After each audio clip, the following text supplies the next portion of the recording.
Bienvenue, merci à tous d'être présents. Nous allons vous parler des bonnes pratiques à appliquer sur les Dockerfiles pendant ces 30 minutes en essayant d'être le plus concret possible en passant par du code. Alors, qui sommes-nous?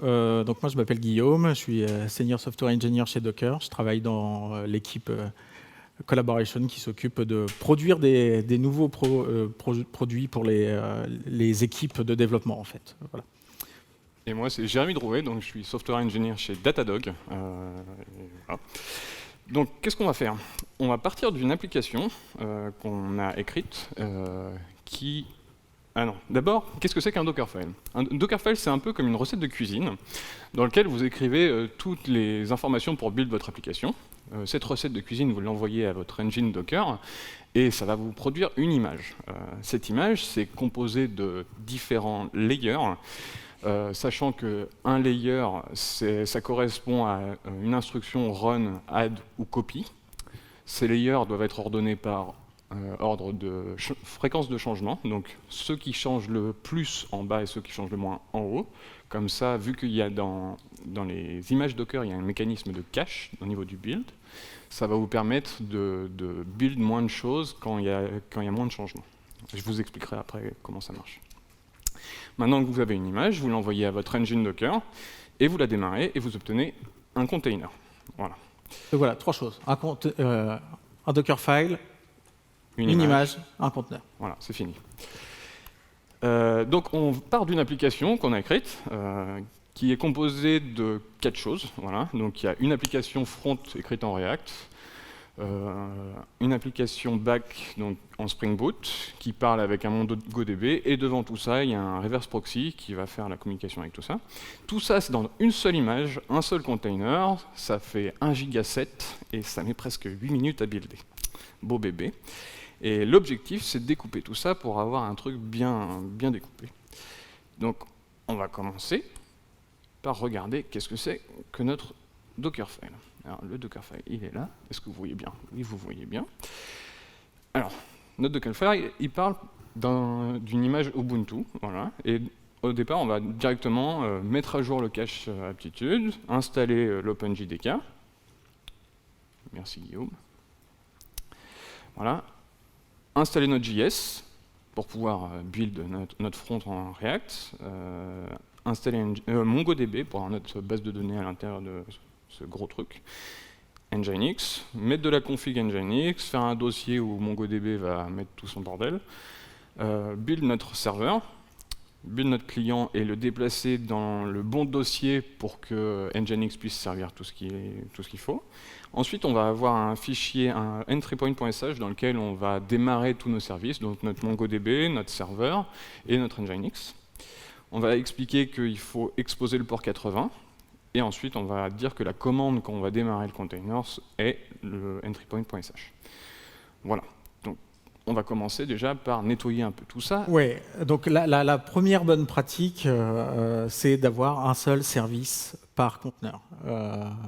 L'idée derrière ça, c'est de pouvoir avoir quelque chose qui scale plus facilement horizontalement. Donc ça veut dire, par exemple, là, ça ne sert à rien d'avoir tous les services dans le même conteneur. L'idée, c'est d'avoir Mongo qui va, par exemple, avoir son propre conteneur, ce qui veut dire que si vous voulez démarrer plusieurs instances de Mongo en parallèle, ce sera plus facile, entre guillemets. Non, disons que, par exemple, pour le front-end, c'est plus facile de scaler le nombre d'instances de front-end. Donc ça, c'est le premier point. Deuxième point, si le service il est petit et unitaire, vous allez pouvoir le réutiliser dans d'autres stacks, tout simplement. Et aussi, en cas de maintenance et de CVE à fixer et tout, c'est vraiment hyper localisé à un seul endroit et vous évitez de multiplier le nombre d'issues possibles sur votre conteneur. Donc, hop, perdu, c'était pas celui-là que je voulais. Je vais créer un nouveau répertoire Mongo dans lequel je vais tout simplement copier notre Dockerfile existant, et puis je vais le nettoyer de tout ce qui ne sert pas pour Mongo. Donc, je retire l'installation du JDK, je garde wget parce que je m'en sers pour installer Mongo, j'ai retiré Node, je retire Nginx, la config Nginx ne m'intéresse pas, je garde mon répertoire, le back-end et le front-end, j'en ai plus besoin. Et puis, je vais faire en sorte de remplacer la commande qui est exécutée directement par celle qu'on a dans le fichier, dans notre fichier .sh. Comme ça, je vais avoir un container qui run avec Mongo, mais sans tout le reste. Voilà, je vais juste avoir Mongo qui est prêt. Donc voilà, déjà, super facilement, j'ai sorti Mongo du Dockerfile principal, il a le sien, et c'est quelque chose qui est pas mal. On peut aussi optimiser un peu les layers, c'est-à-dire que là, à chaque fois que je vais faire un apt-get update, si j'ai quelque chose qui change, je vais réexécuter tous les autres layers. Et en fait, ces layers-là, j'aimerais bien les faire ensemble et de manière unitaire pour que quand ça ne bouge pas, je n'aille pas tout à refaire à chaque coup. Donc je vais tout simplement les mettre ensemble. Et à la fin, je vais aussi faire un petit truc, c'est que je vais faire un peu de nettoyage. Donc je vais penser à rajouter à la fin de mon script d'install un petit RF des répertoires d'APT, parce que j'en ai pas besoin dans mon image finale de tous ces fichiers. Ça va pas me servir du tout au runtime. Bon, cool. On pourrait faire un peu mieux quand même, parce qu'en fait, comment dire, on a des choses qui existent et qui sont faites et maintenues par des gens dont c'est le métier. Notamment des images officielles. Et pour Mongo, il existe tout simplement une image Mongo que je vais pouvoir utiliser. Donc, hop, je vais aller dessus. Je vais y récupérer juste son nom. Et en fait, tout ce que j'ai fait là, je peux tout simplement faire ça. Voilà, Jérémy, je t'ai fait un Dockerfile pour installer Mongo. Très bien, merci. Donc, je vais faire pareil maintenant pour le client de l'application. Donc on va essayer de sortir tout ça comme il faut. Alors, on a vu tout à l'heure que dans notre grosse image là, on installe Nginx et on installe Node. Donc qu'est-ce qu'on veut faire là? Est-ce qu'on a besoin d'installer... est-ce qu'on va partir d'une image Node et on va installer Nginx dedans pour pouvoir servir notre application, ou on va faire l'inverse, on va partir d'une image Nginx et on va installer Node pour pouvoir builder notre application? En fait, il y a quelques années, Docker a ajouté quelque chose qui s'appelle le multi-stage build, qui vous permet de séparer votre process de build de votre process de run. Donc on va faire ça tout de suite. On va déclarer déjà, on va virer tout ce qu'on n'a pas besoin. Donc on va dire que Node.js, on s'en fout, parce qu'on va s'en servir après. La conf Nginx, pareil. Ça, c'est pareil. On va garder ça. Voilà. Et tout ça, on vient. Donc ça, c'est ce qui nous intéresse. Donc on va commencer par build notre application. Et donc pour build notre application, on a besoin de partir d'une image Node.js. Donc on va dire Node. Ouais. On a 12, parce qu'elle est... Oui. Voilà, Buster. Et c'est là où la magie opère. On va ajouter un truc qui s'appelle asBuilder. Alors Builder, c'est le nom que vous lui donnez. Ouais, vous l'appelez comme vous voulez. Toto, Fouba, whatever. Voilà. Et donc là, on a créé un premier contexte dans lequel on va pouvoir exécuter notre process de build. Donc là, vous voyez que j'ai créé mon Dockerfile dans le répertoire client. Donc on n'a plus besoin, et pas à la racine du projet. Donc on n'a plus besoin de dire copie le client dans machin. On va faire copie point. Voilà. Le répertoire courant, du coup. Voilà. Ça, on n'en a pas besoin. Zou. Je vais le garder parce que... Et là, maintenant, je vais démarrer un nouveau contexte dans lequel je vais partir sur une image Nginx, qui est donc Alpine. Et là, je vais dire, OK, tu copies from. Donc, on indique quel contexte, quel stage on veut récupérer de la donnée, depuis qui on veut récupérer de la donnée. Et là, je vais récupérer ce qu'il y a dans ce répertoire build, donc qui est dans workdir, client, build, et je vais le pousser directement dans var www html. Voilà, parce que par défaut, Nginx il va servir ce dossier-là. Et c'est tout. Donc là, vous vous retrouvez à la fin avec une image où vous allez créer tout ça, mais ça va être complètement détruit à la fin, une fois que votre image une fois que ce contexte-là disparaît.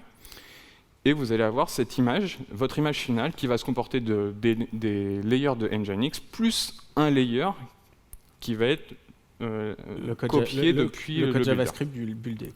Voilà, le résultat de ce qui a été buildé. Donc ça, c'est bien. C'est optimum pour la prod, mais ce n'est pas optimum pour le dev. Pourquoi? Alors, comme je disais auparavant, dans le process de build, vous avez un système de cache. Donc, quand vous faites un copy, par exemple, si vous avez un fichier dans votre répertoire client ici qui change, et ben, le cache de cette ligne-là, il va être invalidé, et donc vous allez vous retaper tout le process d'install, tout le process de build, et ce n'est pas forcément nécessaire. On va télécharger la terre à chaque coup. Voilà, exactement. Donc ce qu'on peut faire, c'est optimiser ça en disant, on va commencer par se mettre dans le bon répertoire, on va copier ce qui change le moins. Donc ce que vous faites le moins souvent, généralement, c'est installer des dépendances. Donc on va copier le package JSON et le package log.json dans le répertoire workdir client. Voilà. On va faire notre npm install, mais on va faire npm ci parce que finalement, on va récupérer les versions du package log, enfin ça c'est spécifique à Node.js. Et ensuite, on va récupérer tout le reste et le mettre dans le répertoire client. Donc ça va nous permettre d'optimiser au maximum notre process de développement. Ce qui veut dire que si vous changez votre source dans, je sais pas, dans votre app.tsx, le cache ici ne va pas être invalidé. Du coup, vous allez pouvoir garder en cache les versions que vous aviez déjà téléchargées. Et toutes vos dépendances. Vos dépendances. Et vous allez juste invalider ce cache-là et juste faire le process de build. Donc ça, c'est bien pour votre CI si vous payez en termes de bande passante. Et ensuite, donc, ça va être copié dans la bonne image. Voilà. Donc on est bien pour le client. Donc on n'a plus qu'à builder tout ça. D'accord. Et on peut faire la même chose pour le back-end, pour le coup. Donc je vais... pareil, repartir du Dockerfile principal. Je vais le recopier pour qu'on l'ait là. Vous avez bien compris qu'en fait, je vais rien garder de ce qui traîne ici. Je vais juste garder la partie en fait de Maven dont je vais avoir besoin. Donc tout ça, on s'en fiche. Je garde la partie install server. Le build client, ça m'intéresse pas. C'est pas moi qui expose le port, et la commande, je vais en mettre une nouvelle. Donc, je vais la garder pour l'instant, je vais la remplacer. Donc ici, pour le build, on utilise généralement un JDK. Donc je vais spécifier une 18 Slim Buster. Je vais utiliser une version spécifique. Je ne vais pas mettre latest, je ne vais pas laisser sans tag en fait, la version de l'image. Notamment pour les images qui vont aller en production, parce que derrière, je vais avoir besoin d'avoir des images qui sont reproductibles au maximum, qui vont permettre à mon équipe de SRE de savoir quel conteneur il doit patcher facilement en retrouvant les infos dans les métadonnées et tout. Donc, éviter d'utiliser latest dans les images dans vos Dockerfiles pour notamment des histoires de maintenance et de facilité de mise à jour et de détection des conteneurs qui peuvent poser problème. Donc voilà, et je vais faire comme Jérémy vient de le faire. Je vais faire un premier layer du coup, autant pour moi. Builder, je vais lui donner le même nom, on s'en fiche. Et puis là, je vais commencer un deuxième contexte pour la production, où je vais me baser sur une JRE, parce que je n'ai pas besoin d'un JDK en prod, ça ne m'intéresse pas. Enfin, c'est lourd, et puis je n'ai pas besoin de tout ce qui l'embarque. Donc je vais avoir ça, et je vais faire je vais copier depuis le Stage Builder, ce qui a été construit par mon appli, et je vais aller le mettre là pour l'exécuter dans ma commande, qui vient en fait se retrouver ici. Et alors par contre, moi je ne l'ai pas récupéré dans mon entry point. Voilà.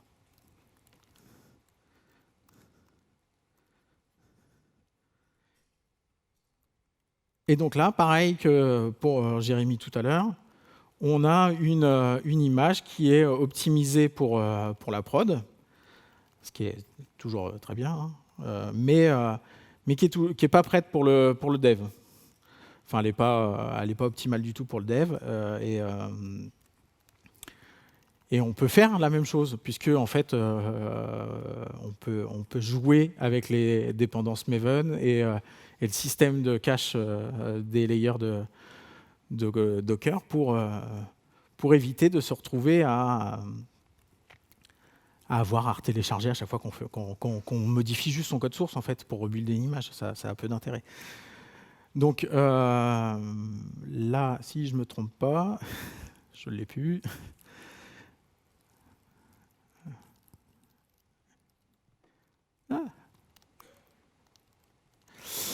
J'ai perdu ma commande. Là, on va exploser en fait le jar. Je vais revenir dessus. On va exploser le jar. On va copier. Enfin, on va définir le workdir en premier. Excusez-moi, je suis un utilisateur d'IntelliJ. Ils ont inversé les touches pour déplacer tout ça. Je vais déclarer mon workdir. À l'intérieur de ça, je vais copier tout ce qui concerne Maven. D'accord, donc le binaire dans /workdir server. Je vais également copier le POM, bien sûr, ce qui va m'intéresser en deuxième. Donc comme ça, je vais plus avoir je vais pas invalider le cache à chaque fois que le source change pour les dépendances. Et évidemment, je vais faire un run sur .mbnw et je vais lui demander de faire un dependency offline, par exemple. Oui. Ah!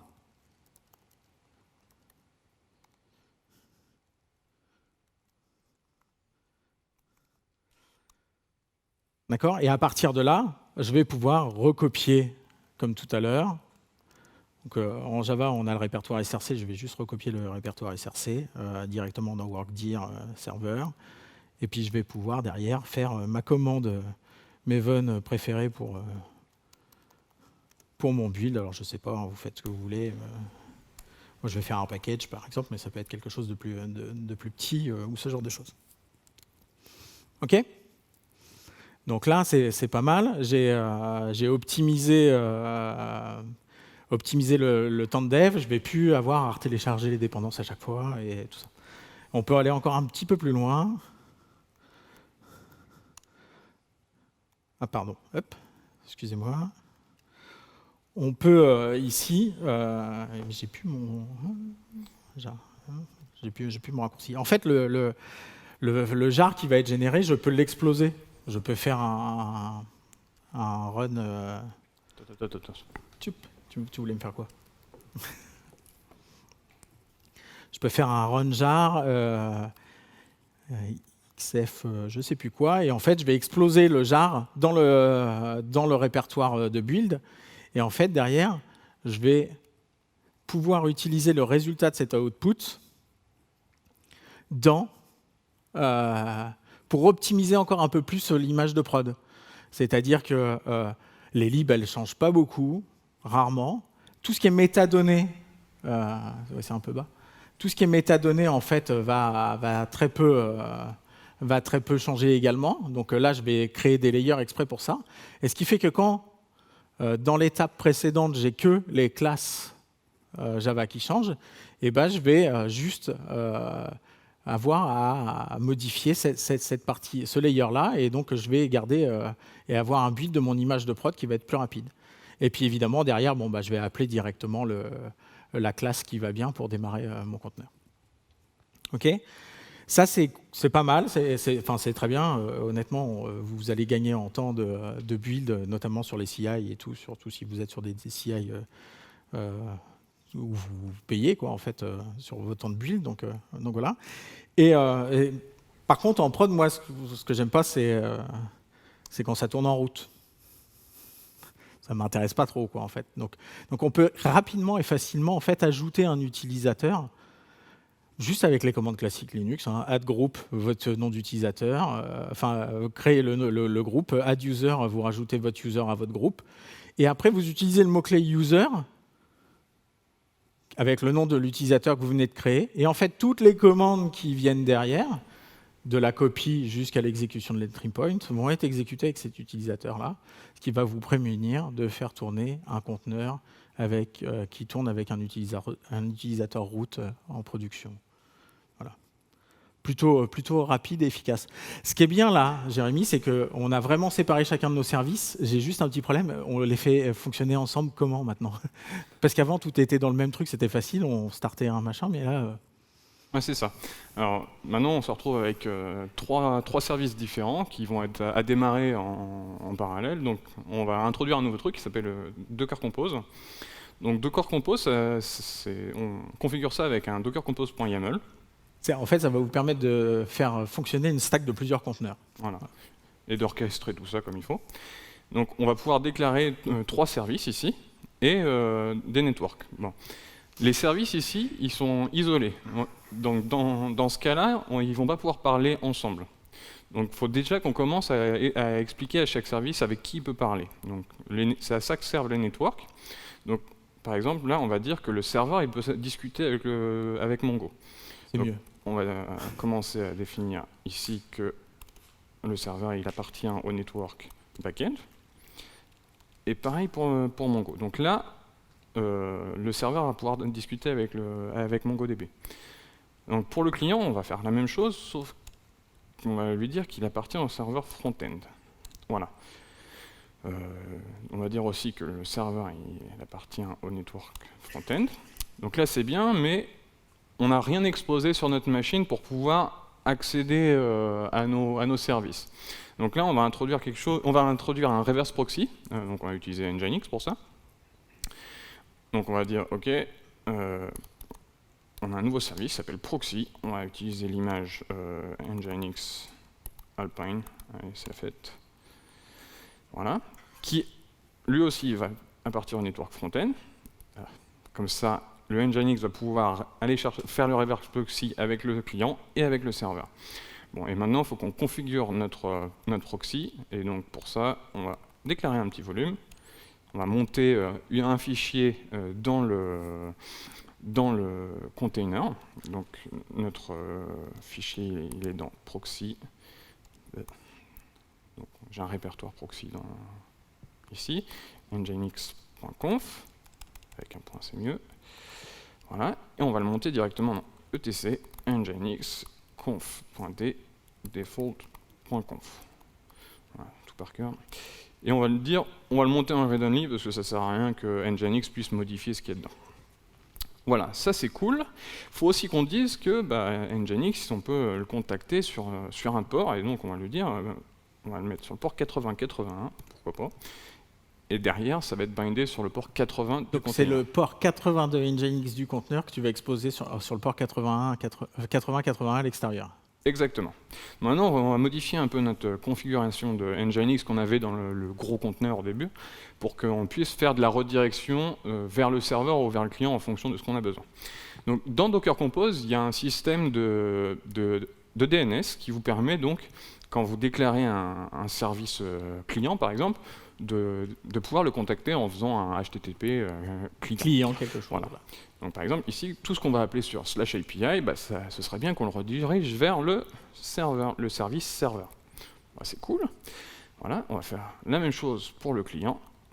Tac. Donc tout le reste, on n'a pas besoin de ça.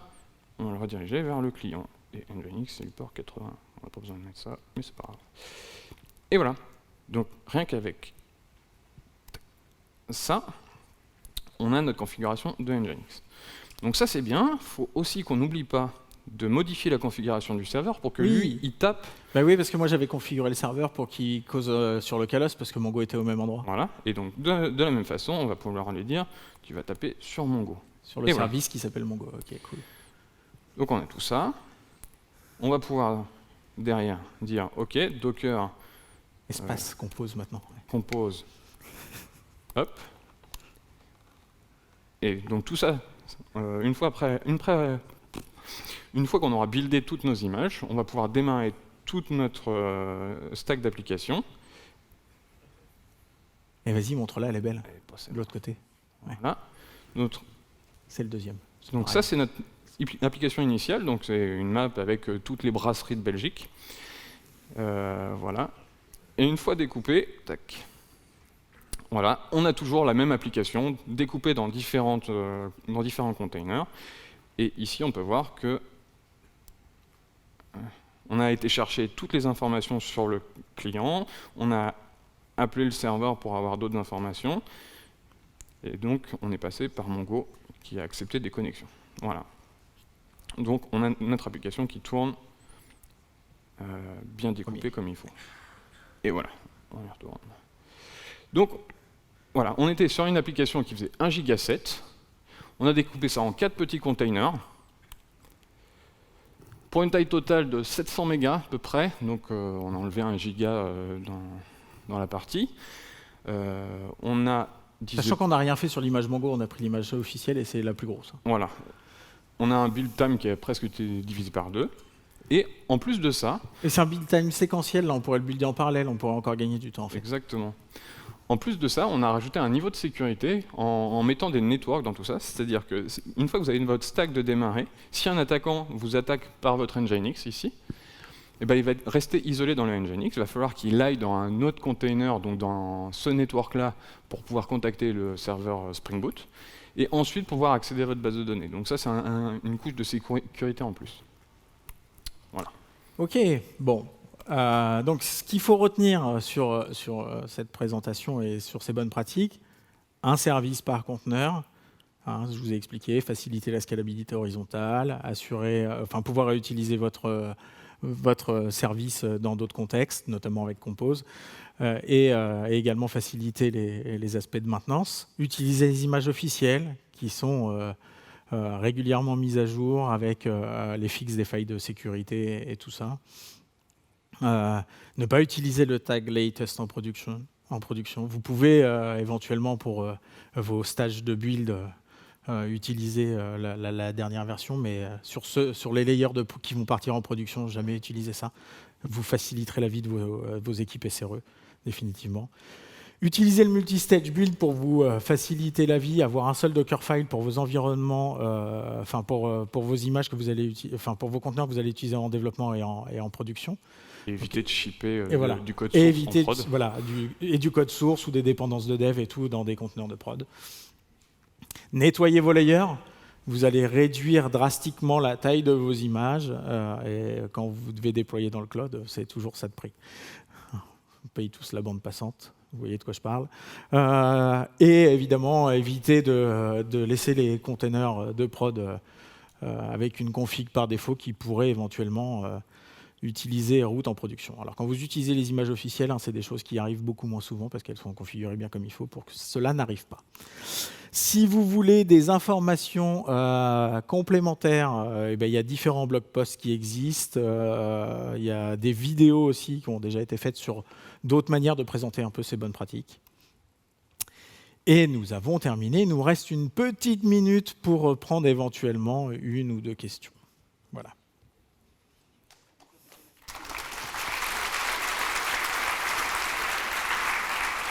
Je crois qu'il y a des questions. Faut que j'en répète. Ok.